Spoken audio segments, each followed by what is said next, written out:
Welcome back to Elden Ring. It's been a very, very long time since I said that. I don't really start my videos off with welcome back to anymore, although I might bring it back if you guys like it that way. But I wanted to bring this video to you to talk about Astrologer builds or Mage builds because they are the most powerful, not just in the sense that they deal the most damage. You can put together really, really strong ones. And obviously on the other sense, like you can put together really strong bleed builds or strength builds. It's not just that, it's like their popularity and stuff as well. But bleed builds, strength builds, holy faith builds, whatever ones you want to put together, all the other builds out there, they are very, very powerful in this game. Pretty much everyone I've ever put together, really, really strong. And they're strong in their own ways. But they will never ever compare to an Astrologer Mage build. So when you decide to play as the Astrologer class, you're putting together a Mage build, they are not only the most powerful, like when it comes to bosses, you're going to have a really good time using loads of different builds. But there are certain ones that will absolutely delete bosses.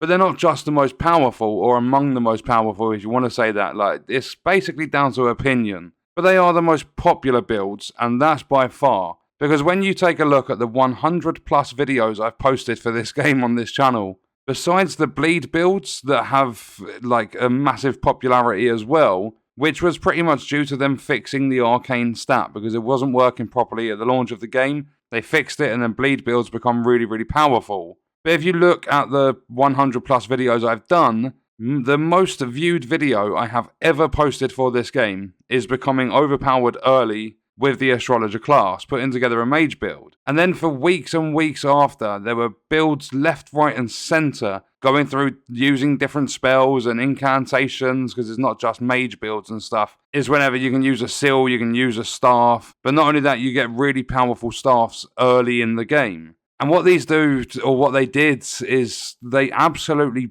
beam bosses in a matter of seconds. And I don't know if you guys remember, but when you used to set up a Comet Azur build with all the different gear to boost it, you could not beat a build like that. And granted, it took some time setting up, but bosses never ever stood a chance. And obviously in PvP, a Comet Azur build's not viable at all, due to the spell just firing in a straight line and taking some time to set up. But it was never just Comet Azur. There were so many spells and even incantations the players loved, and probably still love to this day. Dragon's Breaths, then you've got the lightning strikes and things like that. They all have fantastic power when you put them in the right build. But there was always one thing in my opinion that held back the Astrologers slightly, and that's the pure grinds that you have to go through to use some of the stuff for a build, because it's got crazy level requirements. There are things like other things in the game that have stupidly high level requirements, but it's always on specific stats. And the Astrologer, like overall, to put a good Astrologer build together,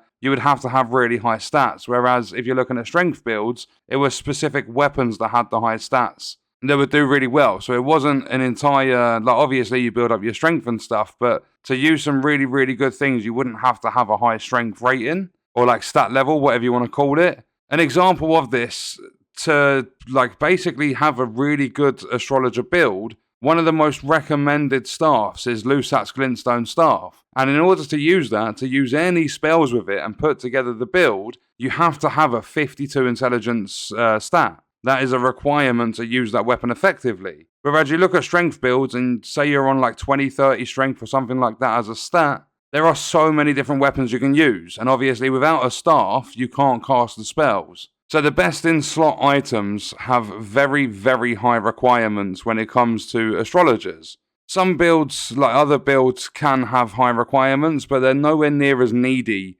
as the good old Astrologer Mage build. But that's my opinion. People are going to have their own preferences and stuff when it comes to any build in Elden Ring. So what we're going to do now is we're going to take a look at an example of a Mage Astrologer build, just a random one that I threw together, just to show off some of the different spells in the game, the AoE damage you can deal, the single target damage you can deal. It's against early enemies in the game. I'm a level 228 Astrologer. My stat setup isn't exactly focused on intelligence and stuff for an Astrologer. It's more an arcane build, but I've still got very high stats in all areas, being level 228. So just quickly before we wrap the video up, I want to talk to you guys and show you a little build that I put together for this video. And to clarify, this wasn't to show you the most powerful build in the game. It wasn't to show you an overpowered build or anything like that. It was to talk about the build idea in general and the fact that the Astrologer build in my opinion, is the most powerful. Because when it came to arcane and bleed builds and stuff, like, yeah, people had a lot of fun with them. They did become the meta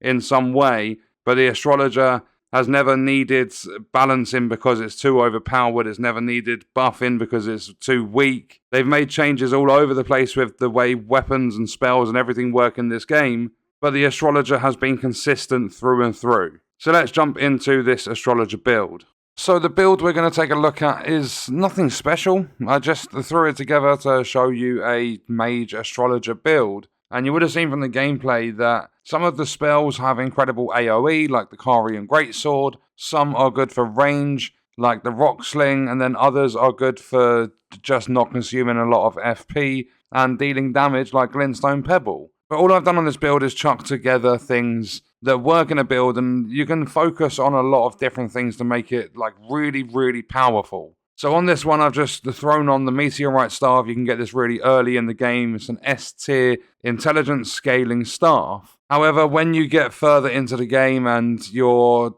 like min-maxing builds and focusing on getting them really powerful, you get things like Lusat's glintstone staff, which is the one I mentioned earlier that has a 52 intelligence requirement. And then I put on the jellyfish shield, and I'm showing you it in this view, because if you look at the bottom, it's got a unique skill, Contagious Fury. Incite the jellyfish's wrath and allow its fury to flow through you. It raises your attack power for a certain duration. So you put it in your offhand, you use your left trigger if you're on an Xbox controller, and you're raising your attack power. Then I've got on the glintstone crown, and if we were to switch this, you would see our intelligence drop by 3. There's different crowns that do different things in the game. You've got one that'll increase your arcane. You've got loads that increase intelligence and things like that. Then is literally just whatever armor you want to wear. That's across every single build in the game. There are some things that will help you kind of increase your stats a little bit, and like it's all based on weight and everything like that as well, with the damage negation and stuff. Then when it comes to the talismans, you can raise the potency of your sorceries. You can raise attributes, so that will boost intelligence by 5. Then you've got heirlooms and stuff which raise other stats in the game and everything, and it's just about finding stuff, like with the Flask of Wondrous Physic, finding things that work together in builds. I wouldn't even recommend necessarily using this build. It was just to showcase Astrologer builds and how fun they can be, especially when you're putting together one that uses spells. But it's not just spells. If we quickly have a look, if we go to the Site of Grace and we pop into the spell section, you also have incantations that can be used. And you get these incredible, like, dragon breaths and stuff.